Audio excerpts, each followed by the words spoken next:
If you're preparing for financial reporting subject for ACCA exam, or in case if you have any plan to get ACCA degree soon, then this video is for you. We'll be quickly discussing about the FR paper pattern strategy, okay, and I'll be guiding you with some quick tips so that you could increase your score in this exam, okay. Firstly, we'll start with the paper pattern. This is your skill level paper, okay. There is knowledge level, skill level and professional level. You can consider this as an inter-level paper, okay. This is paper number 7, okay. Now there is no negative marking, okay. This is the reason why I ask each and every student to please attempt 100% of the paper. Do not leave any question unattempted, okay. This increases your chances of scoring the highest, okay. Now if we talk about the FR paper, it is of 100 marks and it has 180 minutes for attempting, and there is 10 minutes for reading purpose also, but we'll be talking and taking and having a strategy for 180 minutes only, okay. Now if we talk about 100 marks, it is divided into objective and subjective questions, okay. It is divided into objective and subjective questions. Objective questions and subjective questions. Okay, objective question means you are not required with any of your workings. No working notes required, no working note required, no solutions required. Okay, you only have to select the correct option. Now it can be a basic MCQ question, multiple choice question, or it can be a multiple response question wherein like 4 to 5 or 6 options are given and you are required to select 2 correct options out of it. Okay, it can be a fill in the blanks, FIB question. There can be a pull down list from which you have to select the correct option. Okay, there can be a match the following. There are multiple types of question which can be asked, but yes, in this objective question you are not required to show any of your working notes, okay. And in subjective questions you are required for proper formats and explanation. Proper formats, presentation, working notes, okay, explanation, etc. Okay, proper formats, working notes, explanations are required, okay. Now if we talk about this particular objective question, okay, is targeted under section A and section B, whereas your subjective question is asked under section C, okay. Now if we talk about section A, it has 15 questions and each question is of 2 marks. Here also there are 3 case studies or scenarios and each case study has 5 questions and each question is of 2 marks, okay. Now this means here also 15 into 2, that is 30 marks, and here also it is equivalent to 30 marks, okay. 3 case studies into 5 questions, that is total 15 questions and each question is of 2 marks, okay. Here section C, if we talk about, there are only 2 questions and each question is of 20 marks, okay. That's how it becomes 40 marks, okay. Now if all the questions, section A also has objective questions, those are 15, section B also has objective questions which are 15, then why 2 sections are there? In very simple words, I would say that these are the independent questions. Entire syllabus can be targeted.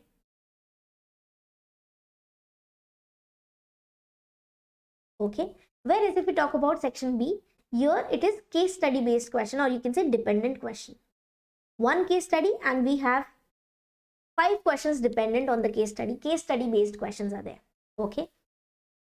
If we talk about section C, here you are required to provide proper formats and explanation, and there is stepwise marking. Stepwise.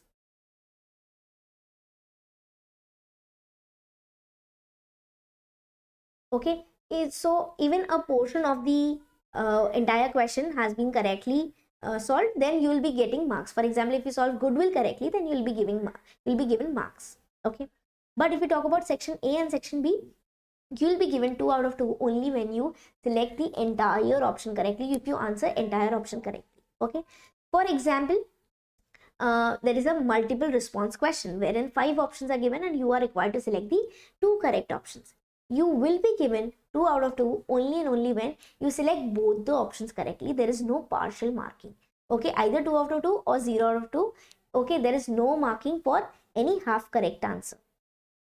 Now, if we talk about 180 minutes, okay, now it is very easy to manage this entire paper attempt within 180 minutes. You can easily attempt it. My strategy is, my advice is, if we talk about section C, there are 2 questions. Approximately 35 minutes should be allocated. You should be able to answer this entire question within 35 minutes approximately. Okay. So, for example, 5 minutes for reading the entire case, entire paper, entire question, and reading the requirements, okay, dealing with the important pointers. Then in the 30 minutes, you can start attempting the question. Okay. So that's how 70 minutes. If we talk about section B, there are 15 questions and I would say apply 3 minutes approximately, allocate 3 minutes to each question. That's how it becomes 45 minutes. Okay. Next, section A, there are again 15 questions and I would again recommend approximately 3 minutes. It can be 2 to 4 minutes. Sometimes it's 2 minutes, sometimes it's 4 minutes. If a question just wants you to pick up the correct line or definition, then it can be done within a minute or 2. If it has multiple dates and figures, it might require a little calculation part and therefore 4 to 5 minutes. Okay. So it is again 45 minutes. So that's how, if you total this 45, 45 and 70, that is 160 minutes. And your exam time is 180 minutes.